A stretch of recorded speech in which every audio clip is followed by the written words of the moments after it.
وإذ قال ربك للملائكة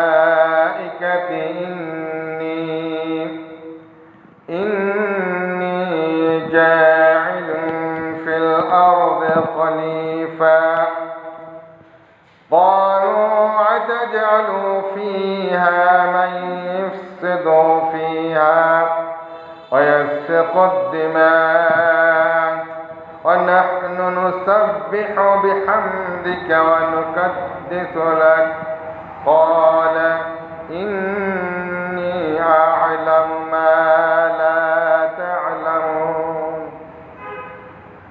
أعوذ بالله من الشيطان الرجيم يا أيها الذين آمنوا قوا أنفسكم وأهليكم نارا وقودها الناس والحجارة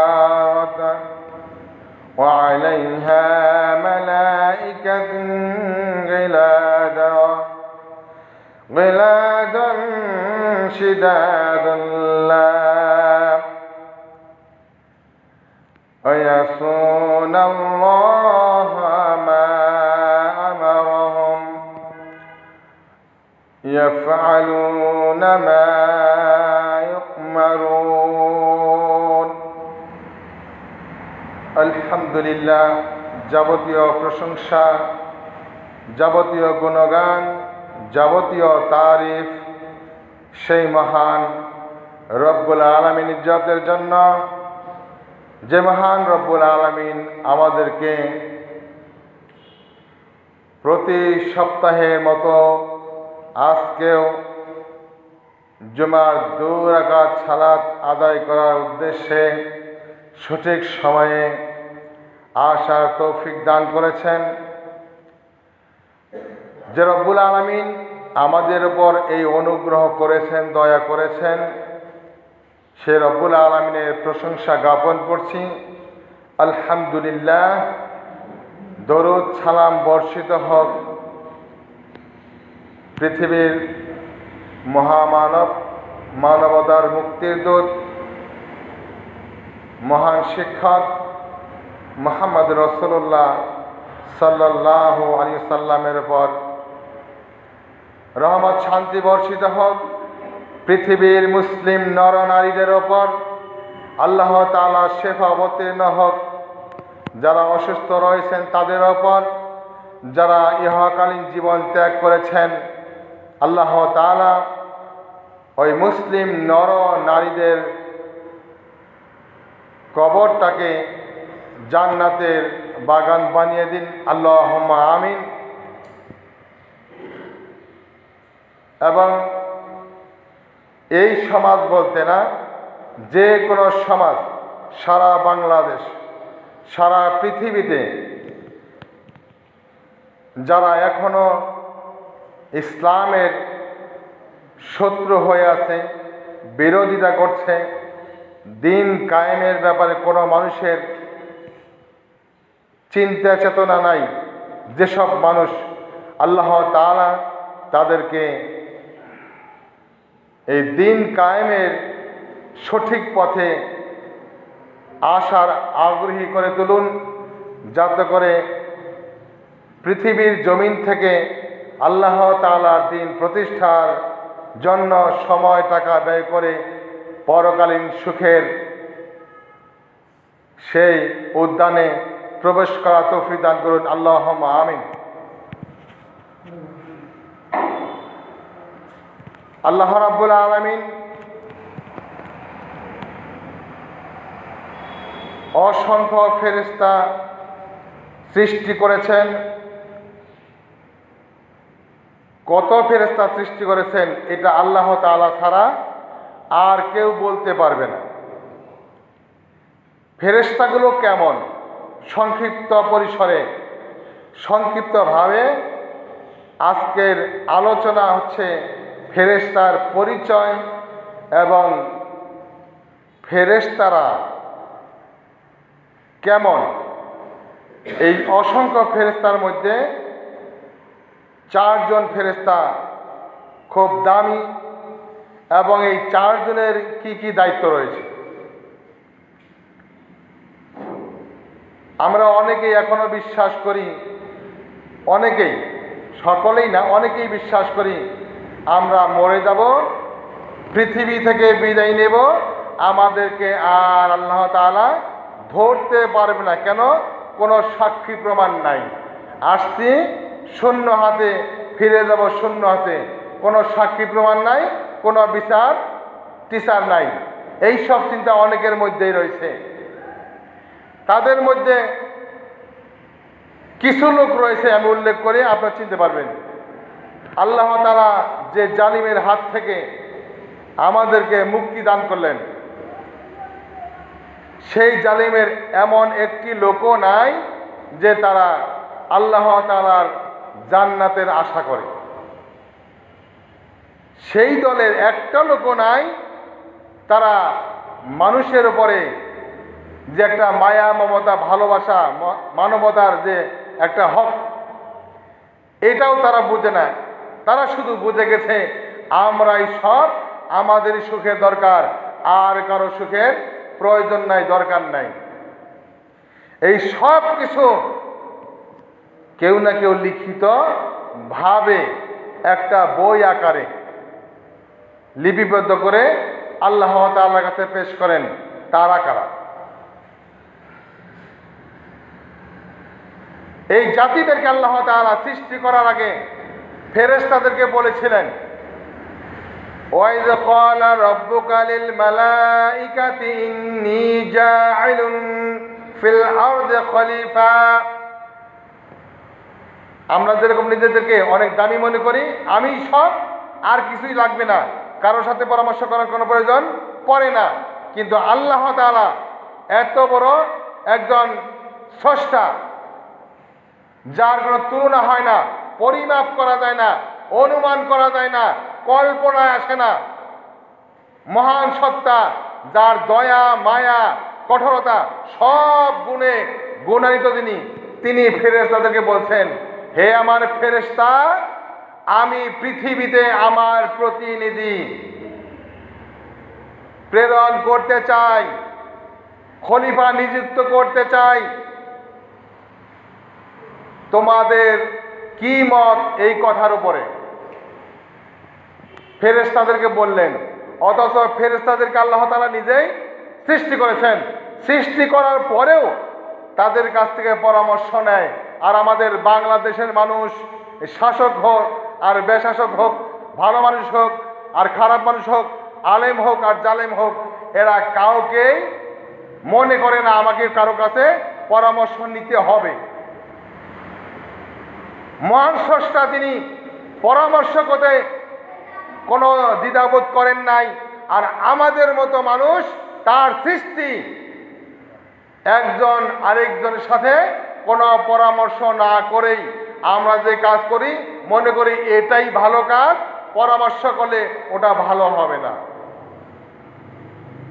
এজন্য আল্লাহ তাআলা বলছেন যে, হে আমার ফেরেশতারা, আমি পৃথিবীতে আমার প্রতিনিধি, আমার বিপরীত পার্টনার, আমার বিপরীত যে কাজ করবে এবং পৃথিবীতে খলিফা নির্বাচন করতে চাই। তোমরা কি বলো? তোমাদের কি মত? তারা উত্তরে একটা কথা বলল, ক্বালু আতাজআলু ফিহা মা ইফসিদু ফিহা ওয়া ইয়াসফিকুদ দিমা। আল্লাহ, তুমি এমন কাউকে সৃষ্টি করবে, কে এমন জাতি, সে কেমন হতে পারে? তারা তো মারামারি করবে, কাটাকাটি করবে, রক্তপাত করবে, অশান্তি সৃষ্টি করবে, হিংসা করবে, অহংকার করবে, তাকাব্বুরি করবে। তার চাইতে আমরাই তো আপনার অনাহনু নুসাব্বিহু বিহামদিকা ওয়া নুকদ্দিসু লাক, আমরাই তো আপনার মহিমা, আপনার পবিত্রতা, আপনার গুণগান, আপনার ক্ষমতা সব প্রকাশ করছি। আপনার দয়া, আপনার ক্ষমা, আপনার ভালোবাসা, আপনার ছাড় দেওয়া এবং ছাড় না দেওয়া সব কিছু তো আমরা প্রকাশ করছি। তাহলে এমন জাতি সৃষ্টি করার কি দরকার? এটা হলো ফেরেশতাদের মত। আল্লাহ তাআলা তখন বললেন, ইন্নী আ'লামু মা লা তা'লামুন, নিশ্চয়ই আমি যা জানি তোমরা তা জানো না, কিন্তু তোমরা যা জানো সেই বিষয়ে আমি আগেই অবগত আছি। তোমরা কি করবে আর তোমরা কি করবে না, যাদেরকে আমি সৃষ্টি করব তারা কি করবে আর করবে না, এই সম্বন্ধেও আমি অবগত আছি, আল্লাহ তাআলা বলছেন। তাহলে যারা অন্যায় করে চলে গেল, দেশের মানুষের ক্ষতি করে গেল, সম্পদ ক্ষতি করে গেল, সম্পদ গড়েছে অন্যায়ভাবে, তারা কি সম্পদ ভোগ করতে পারছে? পারছে না। তারা কখনোই চিন্তা করে নাই যে আমাদেরকে আবার আল্লাহ তাআলা লাঞ্ছিত করতে পারে। একজন সৃষ্টিকর্তা আছেন, আমাদের এই ক্ষমতা আমাদের হাত থেকে ছিনিয়ে নিতে পারে। এটা চিরকাল থাকবে না, এটা কখনো তারা চিন্তা করে নাই। তারা বলেছিল কি, আমরা চিরকাল মৃত্যুর আগ পর্যন্ত এই ক্ষমতা ধরে থাকবো, আর মানুষ মরে মরুক এতে আমাদের কিছু যায় আসে না। আমার চাই কি ক্ষমতা, যেরকম ফেরাউন চেয়েছিল, যেরকম চেয়েছিল নমরুদ, যেরকম সম্পদ গড়ার জন্য কারণ ছিল, কাউকে 2 পয়সাও দেয় নাই। এদের যদি পতন হয় তাহলে আপনারা আমার পতন হবে না, এর কি গ্যারান্টি রয়েছে? এই কথা বোঝাতে গিয়ে আল্লাহ তাআলা আমাদেরকে বলেছেন, তোমরা থেমে যাও, একটু থামো। সূরা ফাতিরের 1 নম্বর আয়াতে আল্লাহ তাআলা বলছেন, আলহামদুলিল্লাহ ফাতিরিস সামাওয়াতি ওয়াল আরদ জাইলুল মালাইকাতি রাসূলা। আল্লাহ তাআলা বলছেন, তোমরা প্রশংসা করো, তোমরা প্রশংসা করো যিনি আসমান এবং জমিন বানিয়েছে, তোমাদেরকে বসবাস করার সুযোগ দিয়েছে, তোমাদের রিজিক অন্বেষণ করার সুব্যবস্থা করে দিয়েছে, আরাম করার ব্যবস্থা করে দিয়েছে, এই জমিনে পরিশ্রম করার ব্যবস্থা করে দিয়েছে, শ্বাস গ্রহণ করার, শ্বাস ছেড়ে দেওয়ার শক্তি দিয়েছে। সেই আল্লাহ তাআলার প্রশংসা করো, ভুলে যাও না তুমি সব, তোমাকে কেউ সৃষ্টি করেছে, এই কথা তুমি মনে রেখো। আপনি আমি আল্লাহ তাআলাকে ভয় পাচ্ছি না, মনে করছি না যে আল্লাহ তাআলা একজন আছেন, সৃষ্টিকর্তা একজন আছেন, এটা আমরা মনে করি না। এটা মনে করিয়ে দেওয়ার জন্য আল্লাহ তাআলা বলছেন, আলহামদুলিল্লাহ ফাতিরিস সামাওয়াতি ওয়াল আরদ জাইলুল মালাইকাত। তোমরা প্রশংসা করো যিনি আসমান আর জমিন বানিয়েছে, তার প্রশংসা করো। এবং ফেরেশতাদেরকে আল্লাহ তাআলা বানিয়েছে বার্তাবাহক, সংবাদ প্রচারক। আল্লাহ তাআলার যে বাণী, তার পক্ষ থেকে খবর আমাদের কাছে পৌঁছে দেওয়ার জন্য একটা বার্তাবাহক বানিয়েছেন ফেরেশতাদেরকে। আপনি আমি মনে করছি জন্মেছি, কিছুদিন অন্যায় জুলুম করব, অত্যাচার করব, আনন্দ উল্লাস করব, মরে যাব, সব শেষ হয়ে যাবে, এই চিন্তা চেতনায় যারাই রয়েছে আল্লাহ তাআলা তাদেরকেই বলেছেন, তোমরা যা কিছুই করো না কেন, যা কিছুই বলো না কেন, সব কিছু লিপিবদ্ধকারী রয়েছেন, কিরামান কাতিবিন, কিরামান কাতিবিন রয়েছেন, সম্মানিত লেখক, যাদেরকে আল্লাহ তাআলা ফেরেশতা রূপে নাম দিয়েছেন।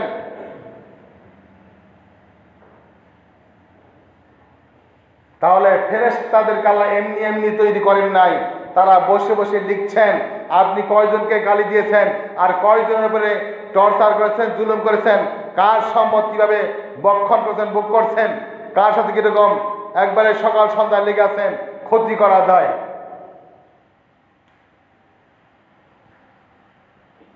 যাই করবেন সব কিছু ফেরেশতারা লিপিবদ্ধ করছেন, করতেই থাকবেন কিয়ামত পর্যন্ত। এদেরকে আল্লাহ তাআলা বলছেন বার্তা বাহক। এদের মধ্যে 4 জন রয়েছেন প্রধান, অসংখ্য ফেরেশতাদের মধ্যে 4 জন রয়েছেন প্রধান। তার মধ্যে একজন হচ্ছে জিবরিল আলাইহিস সালাম। তিনি শুধু খবর নিয়ে আসবেন নবীদের কাছে, রাসূলদের কাছে খবর নিয়ে আসবেন আল্লাহ তাআলার পক্ষ থেকে। যিনি আজরাইল রয়েছেন, মালাকুল মউত যাকে বলা হয়, তার দায়িত্ব হলো পৃথিবীতে যত সৃষ্টিকুল রয়েছে আল্লাহ তাআলা যা সৃষ্টি করেছেন সকলের জান কবজ করবেন। মিকাইল আলাইহিস সালাম রয়েছেন, তিনি মানুষের রিজিক বন্টন করবেন এবং বৃষ্টি বর্ষণ করবেন। মিকাইল আলাইহিস সালাম রয়েছেন, তার দায়িত্ব হলো তিনি মানুষের বা আল্লাহ তাআলা যা সৃষ্টি করেছেন সকল প্রাণীর রিজিক বন্টন করবেন এবং বৃষ্টি বর্ষণ করবেন।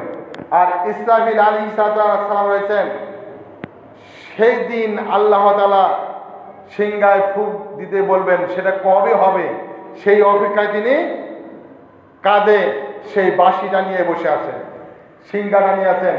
আল্লাহ তাআলা কখন হুকুম করবেন আর সঙ্গে সঙ্গে ফু দিবেন, ফু দেওয়ার সঙ্গে সঙ্গে পৃথিবী চূর্ণ বিচ্ছিন্ন হয়ে যাবে। এই 4 জনের 4টা দায়িত্ব রয়েছে। এরপর আল্লাহ তাআলা আরো অসংখ্য ফেরেশতা নিযুক্ত করেছেন, এক একজনের এক এক দায়িত্ব রয়েছে। তার মধ্যে কিছু সংখ্যক ফেরেশতা রয়েছে জাহান্নামের ভেতরে, যাদের আকৃতি ভয়ঙ্কর, যাদের আকৃতি ভয়ঙ্কর, কঠোর হৃদয়ের ফেরেশতা তারা। তাদের অন্তর যে পাথর, নিষ্ঠুর, নির্দয়। আপনি যখন জাহান্নামে প্রবেশ করবেন আপনাকে কোনো ছাড় দেওয়া হবে না, ঘুষ দিলে হবে না, তারপরে কিছু বেনিফিট দিবেন যার বিনিময়ে আপনি ছাড়া পাবেন, এরকম চিন্তা ভাবনা চলবে না সেখানে। কেননা তাদের একটি কথা, আল্লাহ তাআলা বলেছেন অন্যায় করেছো শাস্তি পাও।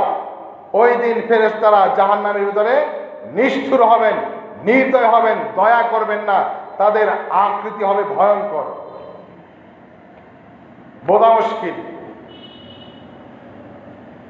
কেন করবেন? আল্লাহ তাআলা এই কথা কোরআনে বলে দিয়েছেন। তাহলে এখানে আল্লাহ তাআলা কি বলছেন? যে ফেরেশতাদেরকে আল্লাহ তাআলা বার্তা বাহক করে পৃথিবীতে পাঠিয়েছেন। মুহাম্মদ সাল্লাল্লাহু আলাইহি ওয়াসাল্লাম পর্যন্তই জিবরাইল আলাইহিস সালামের দায়িত্ব শেষ।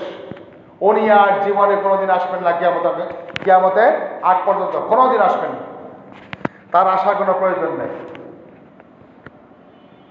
কিন্তু বাকি 3 জন যে রয়েছেন, 4 জন প্রধান, তার মধ্যে 3 জন যে রয়েছেন, এই 3 জন কিয়ামত পর্যন্ত থাকবেন। যেদিন কিয়ামত হবে সেই দিন তাদের দায়িত্ব শেষ, তার আগে শেষ হবে। এদের বিবরণ আল্লাহ তাআলা বলছেন, উলি আজনিহাতিম মাসনা সুলাসা ও রুবাআ। এদের 2-2, 3-3, 4-4 পাখা বিশিষ্ট ফেরেশতা। কারো কারো 2-2 রয়েছে, কারো কারো 3-3 পাখা রয়েছে, কারো কারো 4-4 পাখা বিশিষ্ট রয়েছে। এটা উড়ার জন্য, তারা যে দ্রুত গতিতে স্বল্প সময়ে আল্লাহ তাআলা হুকুম পালন করবে, সঠিক সময়ে কিভাবে পালন করবে, এই জন্য তাফসিরে আসছে আল্লাহ তাআলা তাদেরকে পাখা দিয়েছেন। কোন কোন তাফসিরে বলেছে এরা পাখির মতো উড়ে যাবে সঠিক সময়ে। তবে পাখির মতো যদিও বলা হয়েছে, তারপরেও পার্থক্য রয়েছে। কেননা পাখিরা আল্লাহ তাআলার হুকুম সঠিকভাবে মানে, তার শুকরিয়া আদায় করে। তার চেয়েও এই ফেরেশতারা অত্যন্ত দামি, পবিত্র। অতএব তাদের সাথে তুলনা করা যাবে না। যদিও তাফসিরে আসছে তাদের মতো উড়তে পারে, উড়ে যাবে স্বল্প সময়ে, আল্লাহ তাআলার হুকুম তার বান্দার কাছে পৌঁছে দেবে। এই জন্য বলা হয়েছে দুই দুই, তিন তিন, চার চার পাখা বিশিষ্ট ফেরেশতা রয়েছে। অতি দ্রুত গতিতে আল্লাহ তাআলা বান্দা বান্দির কাছে এই খবর পৌঁছে দিবেন। এই জন্য এরপর আল্লাহ তাআলা বলছেন, ইয়াজিদুল খলকি মাইয়াশা। এরা আল্লাহ তাআলার অবাধ্য হয় না, এরা আল্লাহ তাআলার আদেশ মেনে চলে, এরা আল্লাহ তাআলার হুকুম মেনে চলে। সঠিক সময়ে যখন যে কথা বলেছেন, যে কাজের দায়িত্ব দিয়েছেন, সঠিকভাবে পালন করার চেষ্টা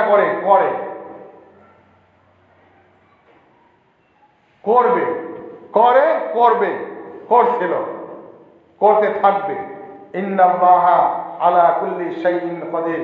নিশ্চয়ই আল্লাহ তাআলা হচ্ছেন সব বিষয়ে সর্বশক্তিমান। নিশ্চয়ই আল্লাহ তাআলা হচ্ছেন সব বিষয়ে সর্বক্ষেত্রে সবচাইতে সর্বশক্তিমান। তার সমতুল্য কিছু নাই, তার নিচে সব রয়েছে। আল্লাহ যা দিয়েছে তাই নেই। এই জন্যই আল্লাহ তাআলা কাছে যখন বলেছিলেন যে স্মরণ করো সেই সময়ের কথা যখন আমি ফেরেশতাদেরকে বলেছিলাম, হে আমার ফেরেশতা, আমি পৃথিবীতে আমার প্রতিনিধি প্রেরণ করতে চাই, এতে তোমাদের কি অভিমত রয়েছে, কোনো পরামর্শ রয়েছে কিনা সেটা আমাদের কাছে বলো, আমার কাছে বল। আল্লাহ তাআলা বলছেন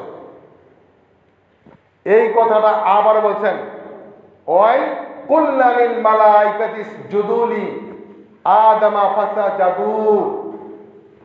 আল্লাহ তাআলা যখন বললেন আদমকে সিজদা করো, কোনো ফেরেশতা বলে নাই কেন সিজদা করব, ওর সাথে আমি দামি, ওর আগে আমি আসছি, ওর সাথে মর্যাদা আমার বেশি, কেন করতে যাব, কোনো কথা বলেন নাই। আল্লাহ তাআলা বলছেন, হে ফেরেশতারা আদমকে সিজদা করো, সঙ্গে সঙ্গে লুটে বললেন ইল্লা ইবলিস, ইবলিস ছাড়া।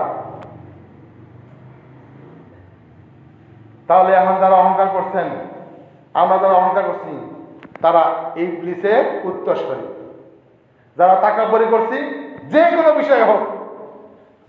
বিষয় হোক, অহংকার তাকাব্বুরি যারাই করছি, ও আমার চেয়ে ছোট, ও আমার চেয়ে কম জ্ঞানী, ও আমার চেয়ে মূর্খ, ওর চেয়ে দাম আমার বেশি, সব ক্ষেত্রে এইরকম যারা অহংকার তাকাব্বুরি করবে, ওরা শয়তানের উত্তরসূরি, ওরা আল্লাহ তাআলার শত্রু। এই কথাটা বলেছেন আল্লাহ তাআলা সূরাতুল বাকারা 97 এবং 98 নম্বর আয়াতে। কুল মান কানা আদুউল লি জিবরিলা ফা ইন্নাহু নাযালাহু আলা কলবিক। আল্লাহ তাআলা বলছেন, হে নবী আপনি বলে দিন, ইহুদি আর খ্রিস্টান এরা আপনার শত্রু। বলে দিন, এই কথা বলে দিন যে ফেরেশতারা যে কোনো সময় যে কারো শত্রু হয়। এই কথাটা আল্লাহ তাআলা জোর দিয়ে বলেছেন, হে নবী আপনি বলে দিন আদুউল্লি জিবরিলা ফাইন্নাহু নাযালাহু আলা কলবিকা। আপনি বলে দিন ফেরেশতারা যে কোনো সময় ইহুদি এবং খ্রিস্টানদের শত্রু হয়, যে কোনো সময়। কেন শত্রু হয়? এই কথা আল্লাহ তাআলা বলেছেন যে ফেরেশতারা আমার কথা মেনে চলে, ফেরেশতারা আমার আদেশ মেনে চলে, আর ইহুদি খ্রিস্টানরা আমার আদেশ মানে না। তাহলে আল্লাহ তাআলা আদেশ যারা মানে না তাদেরকে ইহুদি বলেছেন, খ্রিস্টান বলেছেন। আল্লাহ তাআলা যেটা বলেন সেটা তারা মানে না, সেটা যারা বলে সেটা আল্লাহ তাআলা বলেননি। এই কথাটা আমি আপনাদেরকে বোঝাতে চাচ্ছি এইভাবে। আল্লাহ তাআলা এইভাবে বুঝিয়েছেন যে এটা সাধারণ মুসলিমদের জন্য, এটা সাধারণ মুসলমানের জন্য একটা উপদেশ। ফেরেশতা শত্রু হয় ইহুদি খ্রিস্টানদের, অতএব যারা আইনের কথা বলে, কোরআন হাদিসের কথা বলে, তারা শত্রু হয় ওই সকল মানুষের যারা এই আল্লাহ তাআলার আইনের বিরুদ্ধে কথা বলে, আল্লাহ তাআলার আইন মেনে নেয় না, আল্লাহ তাআলার আদেশ মেনে নেয় না, আল্লাহ তাআলা যা নিষেধ করেছেন ওটা তারা নিষেধ বলে মেনে নেয় না, আল্লাহ তাআলা যা আদেশ করেছেন ওটা তারা আদেশ হিসাবে মেনে নেয় না। তার প্রথম নাম্বার হচ্ছে যারা সালাত পড়ে না ওরাই ইহুদি খ্রিস্টান। যারা 5 ওয়াক্ত সালাত পড়ে না, এটা আল্লাহ তাআলার প্রথম হুকুম, এটা আল্লাহ তাআলার প্রথম হুকুম। যারা 5 ওয়াক্ত সালাত পড়ে না ওদেরকে ইহুদি খ্রিস্টানদের সাথে তুলনা করেছেন, কিন্তু এদেরকে ইহুদি খ্রিস্টান বলেনি। কেন বলেনি? এই কথা আল্লাহ তাআলা বলে তাদেরকে কষ্ট দিতে চাননি।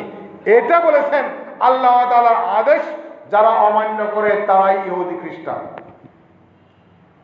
আবার আপনারা মনে করেন না যে আমি আপনাদের বলছি, আপনাদের কষ্ট দেওয়ার কোনো ইচ্ছাই আমার নেই।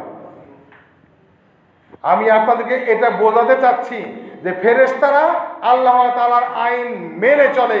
এই জন্য ফেরেশতারা জিবরিল আলাইহিস সালাম যিনি বার্তা বাহক, খবর নিয়ে আসেন, তথ্য নিয়ে আসেন, তিনি ইহুদি খ্রিস্টানদের শত্রু, শয়তানের শত্রু। তাহলে আল্লাহ তাআলার আদেশ যারা মেনে নেয় না, আল্লাহ তাআলার হুকুম যারা মানে না, তাদের শত্রু ফেরেশতা। এই কথাই আল্লাহ তাআলা বলছেন, বিইজনিল্লাহ মুসাদ্দিকাল লিমা বাইনা ইয়াদাইহি। আসুন দেখেন এখানে কি বলছে।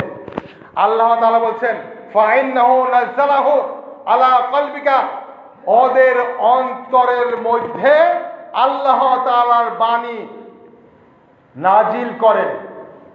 এই জন্য তারা ফেরেশতারা, বার্তাবাহকরা ইহুদি খ্রিস্টানের শত্রু। প্রথম কথা বলেছেন ইহুদি খ্রিস্টানের শত্রু কেন? আল্লাহ তাআলার আইন এই জিবরিল আলাইহিস সালাম মেনে চলে। দ্বিতীয়ত তার দায়িত্ব কি? তিনি কি বলছেন? আল্লাহ তাআলার বাণী তাদের অন্তরে নাজিল করেন, পৌঁছে দেন। যা সত্যায়নকারী, সত্যায়নকারী কি বলা হয়েছে? কোরআনকে বলা হয়েছে। এই কথা বলেছেন সূরা ইউনূসের 37 নম্বর আয়াত। কোরআন হচ্ছে সত্যায়নকারী, কোরআন হচ্ছে সমস্ত কিতাবের সিল মোহরকারী, যে সিলের মাধ্যমে বাকি কিতাব সঠিক হবে। কোরআন হচ্ছে সেই উম্মতের জন্য শ্রেষ্ঠ যেটা মুহাম্মদ সাল্লাল্লাহু আলাইহি ওয়াসাল্লাম এই উম্মতের সুপারিশে পূর্বের যত উম্মত রয়েছে সকলে পার পাবে। এই উম্মতের সাক্ষী প্রমাণের ভিত্তিতে পূর্বের যত নবী রাসূল রয়েছে এরা পার পাবে। নিজেদেরকে কি মনে করেন? ছোট মনে করেন কেন? নিজেদেরকে ছোট মনে করেন কেন? আল্লাহ তাআলা বলেছেন কোরআন হচ্ছে সত্যায়নকারী, সিল মোহরকারী, সাক্ষ্য প্রদানকারী। এই কোরআন পূর্বের নবীদেরকে সাক্ষ্য দেবে। হ্যাঁ, এটা মুসা আলাইহিস সালাম আমরা পড়েছি আমাদের কোরআনুল কারীমের ভিতরে। এটা আদম আলাইহিস সালাম, এটা ইব্রাহিম আলাইহিস সালাম, এটা ঈসা আলাইহিস সালাম আমরা কোরআনের মধ্যে পড়েছি। এরা নবী ছিল আর এরা উম্মত ছিল এই নবীদের। আমরা সাক্ষ্য দিব, সেই সাক্ষ্য ভিত্তিতে তারা পার হয়ে যাবে। কি মনে করেন নিজেকে? নিজেকে এত ছোট মনে করেন কেন? নিজেকে এত ছোট মনে করেন কেন? নিজেকে বড় মনে করার চেষ্টা করেন, সেটা কাজে প্রমাণ করেন। 5 ওয়াক্ত সালাত পড়েন, রাসূলের নম্রতা অন্তরে বিস্তার করেন, রাসূলের হিংস্রতা বিস্তার করেন। ইসলামের জন্য রাসূল তার সাহাবীরা কিভাবে ঝাঁপিয়ে পড়েছেন এবং মানুষের কাছে উপদেশ দেওয়ার জন্য তারা কত নম্র হয়েছেন প্রমাণ করে গেছেন রাসূল সাল্লাল্লাহু আলাইহি ওয়াসাল্লাম এবং তার সাহাবীরা। এই কথা আল্লাহ তাআলা বলেছেন। তাহলে সেখানে কি বলেছেন? যারা ইসলামের কথা বলে, কোরআন এবং হাদিসের কথা বলে, তারা অবশ্যই কারো না কারো শত্রু হবে, সকলের বন্ধু হবে না। সকলের বন্ধু হয় মুনাফিক, সকলের বন্ধু হয় মুনাফিক। সকলের বন্ধু হয় মুশরিকরা, সকলের বন্ধু হয় শয়তানেরা।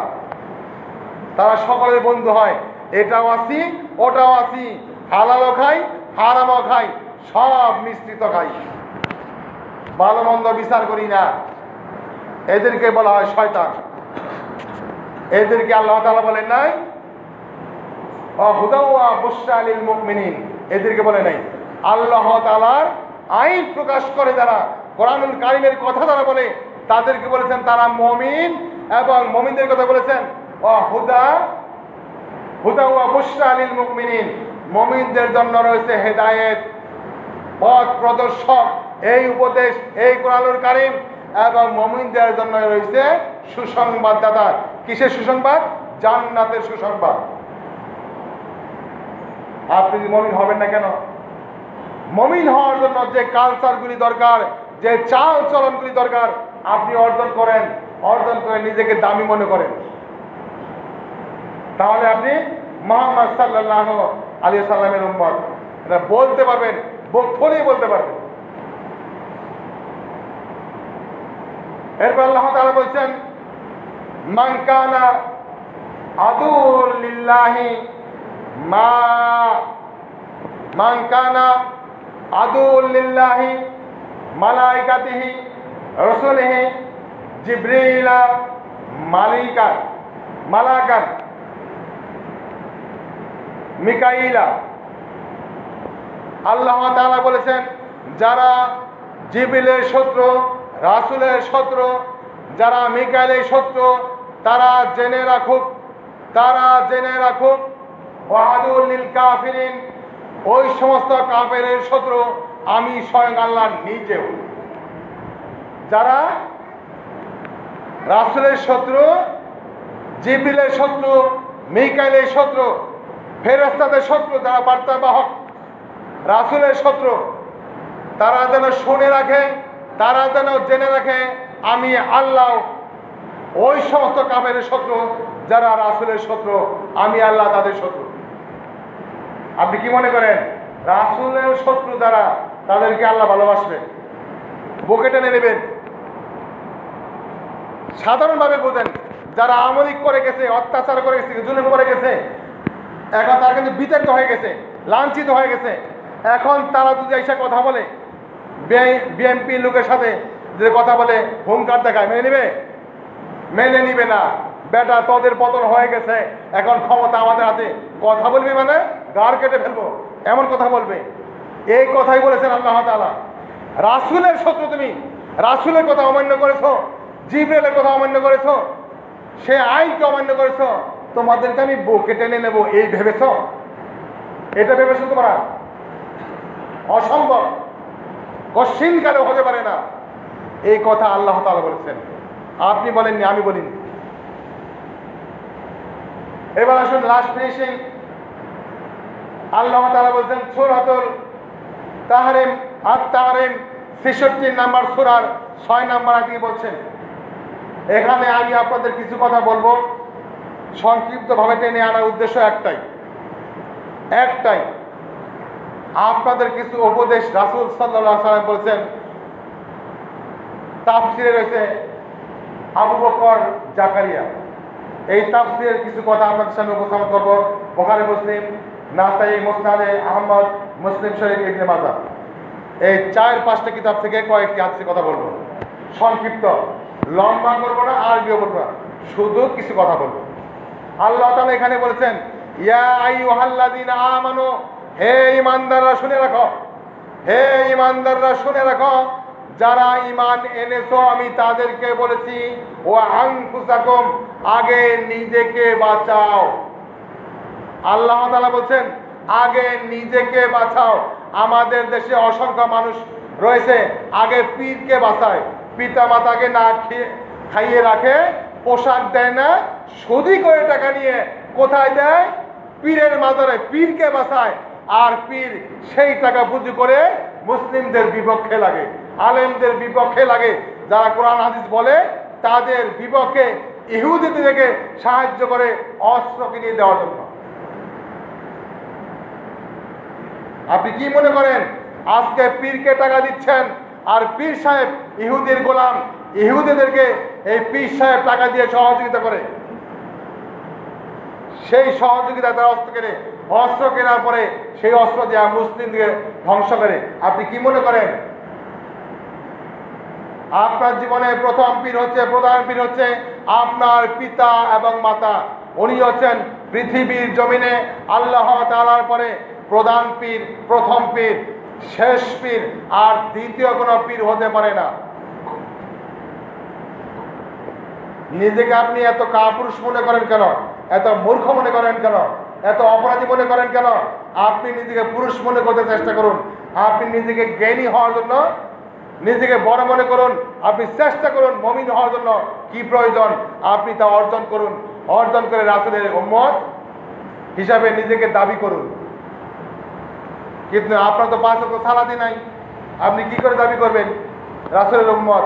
আপনি তো রাসূলের মতো নম্রতা অন্তরের ভিতরে নাই, কি করে আপনি দাবি করবেন রাসূলের উম্মত?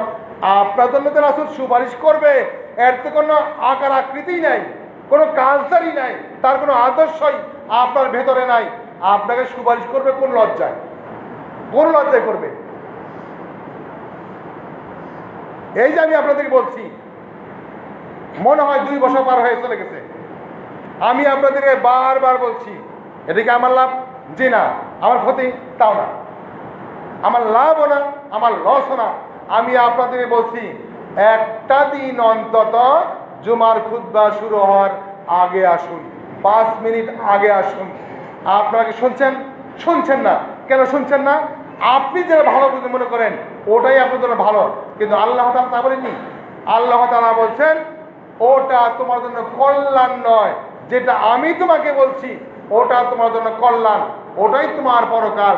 যেটা তুমি বলছো ওটা অন্যায়, ওটা তোমার অকল্যাণ, ওটা তোমার জাহান্নাম। এইভাবে আল্লাহ তাআলা বলছেন। এখন দেখুন আল্লাহ তাআলা বলছেন কি, ও আনফুসাকুম, আগে নিজেকে বাঁচাও, নিজের নফসকে বাঁচাও, ওয়াহলিকুম নার, তারপর তোমার পরিবার পরিজনকে বাঁচাও। কথাগুলো খেয়াল করে শুনবেন। এখানে আমি 5টি কথা বলবো। এই আয়াতের ভিতরে 5টি কথাই রয়েছে। আগে নিজেকে বাঁচাও, তারপর তোমার পরিবারকে বাঁচাও। কোথা থেকে বাঁচাবে? নার, জাহান্নামের আগুন থেকে। জাহান্নামের আগুন থেকে তোমাকে বাঁচাও, তোমার পরিবারকে বাঁচাও। ওয়াকুদুহান নাস ওয়াল হিজারা, যেই জাহান্নামের ইন্ধন হবে, যেই জাহান্নামের লাকড়ি হবে, যেই জাহান্নামের আগুন জ্বালানি কাঠ হবে, যেই কাঠ দিয়ে আগুন ধাউ ধাউ করে জ্বলবে, সেই জ্বালানি কাঠ হবে মানুষ এবং পাথর। সেখানে আপনি শত চেষ্টা করলেও কোনো কিছুর বিনিময়ে রেহাই পাবেন না, সুযোগ নাই। কেননা একটু আগে বললাম, একটু আগেই বলেছি হাদিস বুখারী মুসলিম, যে সেখানে ফেরেশতারা হবে নির্দয়, নিষ্ঠুর, ভয়ঙ্কর আকৃতি। তারা কারো মায়া কান্না সহ্য করবে না। কেন? আল্লাহ তাআলা তাদেরকে হুকুম করেছ, আইন পাশ হয়েছে, আর ফেরেশতারা আল্লাহ তাআলার আইন মানতে প্রস্তুত।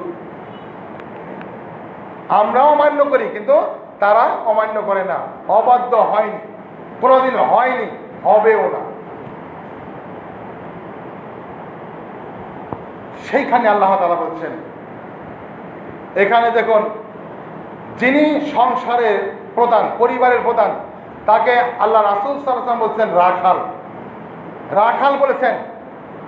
সরাসরি বুখারী মুসলিমের হাদিস, সরাসরি বলেছেন যিনি পরিবারের দায়িত্বশীল তিনি হচ্ছেন রাখাল। তাহলে আমরা ধরে নেব আমাদের বাংলাদেশে যিনি শাসক তিনি ছিলেন রাখাল। আসলে রাখালই যদি হয় বেখেয়ালি, রাখাল যদি ঘুমিয়ে থাকে, তার ছাগল যেগুলো আছে, ভেড়া বকরি যেগুলো আছে রাখালের, সেগুলো তো বিভিন্ন দিকে ছড়িয়ে ছিটিয়ে যাবে, অন্যায় করবে। রাখালের দায়িত্ব কি? ছাগলকে পিটে হোক, বুঝিয়ে হোক, তার নিয়ন্ত্রণে রাখা, তার দায়িত্ব পালন করা। এখন রাখাল হচ্ছে বেখেয়ালি, রাখাল হচ্ছে গাঞ্জাখোর, রাখাল হচ্ছে হিরোইনখোর, রাখাল হচ্ছে পূজাখোর। মূর্তি পূজাকারী, তাহলে সেই রাখাল কি করে তার এই ছাগল, ভেড়া, বকরি, এই গরু আয়ত্তে রাখবে? সম্ভাবনা নাই। কেননা সেই রাখাল নিজেই অসুস্থ। তাহলে যারা অসুস্থ আছে তার খেয়াল কি করে রাখবে? এখানে রাখালের কথা বলেছেন। যেমন স্বামীকে জিজ্ঞাসা করা হবে, স্বামীকে জিজ্ঞাসা করা হবে তার পরিবারে প্রত্যেক লোকের জন্য রাখাল। একটা বাড়িতে তিনি প্রধান রয়েছেন পিতা, নারীর জন্য স্বামী, সন্তানের জন্য পিতা। সেই পিতা হলো ওই পুরো পরিবারের একজন রাখাল বা দায়িত্বশীল। সেই দায়িত্বশীল যদি তিনি অসুস্থ থাকেন, তিনিই থাকেন গোমরাহি, বেখেয়ালি, তাহলে সন্তান তার কথা শুনবে না, স্ত্রী তার কথা শুনবে না। অথচ আল্লাহ তাআলা এখানে বলেছেন ওই রাখাল যদি ঠিকঠাক মোতাবেক দায়িত্ব পালন করে। আরেক হাদিসে বলেছেন, মুসলিম শরীফ এবং ইবনে মাজাহ বলেছেন, 1450 এবং 1336 নম্বর হাদিস, মুসলিম শরীফ। এখানে বলেছেন স্বামী, ওই পরিবারে যিনি পিতা পুরুষ, উনি যদি রাত্রেবেলায় ওঠে নামাজের জন্য, ওঠার সময় নামাজের দাঁড়ানোর আগে স্ত্রীকে বলে ওঠ, যেমন রাসূল বলেছিলেন আয়েশা জাগ্রত হও, বিতর সালাত পড়ো, বিতর আদায় করো। রাসূল বলেছেন আয়েশা ওঠো, দাঁড়িয়ে যাও, বিতর সালাত আদায় করো। তার মানে রাত্রিতে বিতর পড়ে নাই, বাকি সব নামাজ পড়েছে, বিতর পড়ে নাই, তাহাজ্জুদ পড়েছে, এই জন্য বিতরটা রেখে দিয়েছে। যদি সে অস্বীকার করে উঠতে চায় না, রাসূল বলছেন আমি আয়েশা রাদিয়াল্লাহু তাআলা আনহার মুখে পানি ছিটিয়ে দিতাম, তাকে জাগ্রত করতামই। কেন করতেন? তিনি জাহান্নামের আগুন থেকে বাঁচবেন এবং তার স্ত্রীকেও জাহান্নামের আগুন থেকে বাঁচানোর জন্য এই আইন প্রয়োগ করেছেন। এই কথার উপরে ভিত্তি করে বুখারী মুসলিমে বলেছেন ওই পুরুষের উপরে, ওই রাখালের উপরে, ওই দায়িত্বশীলের উপরে আল্লাহ তাআলার রহমত বর্ষিত হোক, যে পুরুষ তার স্ত্রীকে রাতের বেলায় সালাতে দাঁড়ানোর আগে স্ত্রীকে জাগ্রত করে দেয়, অস্বীকার করার পরে তার মুখে পানি ছিটিয়ে দিয়ে হলেও তাকে জাগ্রত করে সালাতে দাঁড়িয়ে দেয়, ওই পুরুষের উপরে, ওই রাখালের উপরে আল্লাহ তাআলার রহমত বর্ষিত হোক। এই হাদিসেই বলেছেন ওই নারীর উপরে, ওই মায়ের উপরে, ওই স্ত্রীর উপরে আল্লাহ তাআলার রহমত বর্ষিত হোক, যে স্ত্রী রাতের বেলায় সালাতে দাঁড়িয়ে যাওয়ার আগে স্বামীকে জাগ্রত করে দেয়, অস্বীকার করলে স্বামীর চোখে মুখে পানি ছিটিয়ে দিয়ে তাকে জাগ্রত করে সালাতে দাঁড় করিয়ে দেয়, ওই স্ত্রীর উপরে আল্লাহ তাআলার রহমত বর্ষিত হোক। হাদিস বুখারী, মুসলিম, তিরমিজি, ইবনে মাজাহ। আপনি কি মনে করেন আপনার স্ত্রী অন্যায় করে বেড়াবে, আপনি কিছুই বলবেন না? ভালো স্বামী হতে চান? এত সহজ নয় ভালো স্বামী হওয়া, এত ভালো পিতা হওয়া এত সহজ নয়। আপনার ছেলে সারাদিন মোবাইল টিপে, এক ওয়াক্ত সালাত পড়ে না, একটা হরফ পড়ে না, একটা মানুষকে ভালো উপদেশ দিতে চায় না, ভালো মানুষের সাথে চলাফেরা করে না, এটা আপনি দেখেন না? আপনার চোখে পড়ে না? আপনার চোখ কি কানা? আপনার চোখে কি পর্দা পড়েছে? আপনি নিজেকে কি মনে করেন? দুর্বল পুরুষ মনে করেন? আপনি হচ্ছেন দাউস, আপনি হচ্ছেন দাউস স্বামী, আপনি হচ্ছেন দাউস পুরুষ, আপনি হচ্ছেন দাউস পিতা। আপনার কোনো যোগ্যতা নেই, আপনার আত্মহত্যা করা উচিত, আপনার মরে যাওয়া উচিত, এমন কথা রাসূল বলেছেন। তাহলে আপনি কি মনে করবেন? নিজেকে জ্ঞানী মনে করতে শিখুন, নিজেকে মুমিন দাবি করতে শিখুন। এই জন্য রাসূল সাল্লাল্লাহু আলাইহি ওয়াসাল্লামের যেগুলো আদর্শ রয়েছে তার ভিতরে যতগুলো আপনার রাখার ক্ষমতা আছে ওগুলো অর্জন করার চেষ্টা করুন, নিজেকে পরিবর্তন করুন। আমি আপনার পরিবর্তনের জন্য এসেছি, আপনাকে কষ্ট দেওয়ার কোনো অধিকার আমার নাই, আপনাকে কষ্ট দেওয়ার কোনো অধিকার আমার নাই, কোনো শক্তিও আমার নাই।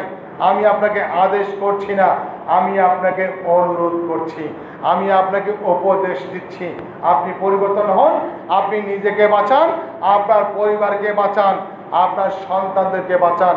আপনি একজন রাখাল মনে করেন, আপনি একজন রাখাল মনে করেন, নিজেকে দায়িত্বশীল মনে করেন। আল্লাহ তাআলা আমাদেরকে সেই তৌফিক দান করুন, যেটা বুঝতে পারলে, যে এই জ্ঞান অর্জন করতে পারলে আমরা নিজেকে বাঁচাতে পারবো জাহান্নামের আগুন থেকে, এবং নিজের পরিবারদেরকে বাঁচাতে পারবো জাহান্নামের আগুন থেকে। যে উপদেশমূলক কথা বললে সমাজের প্রত্যেকটা মানুষকে আমি বাঁচাতে পারবো জাহান্নামের আগুন থেকে।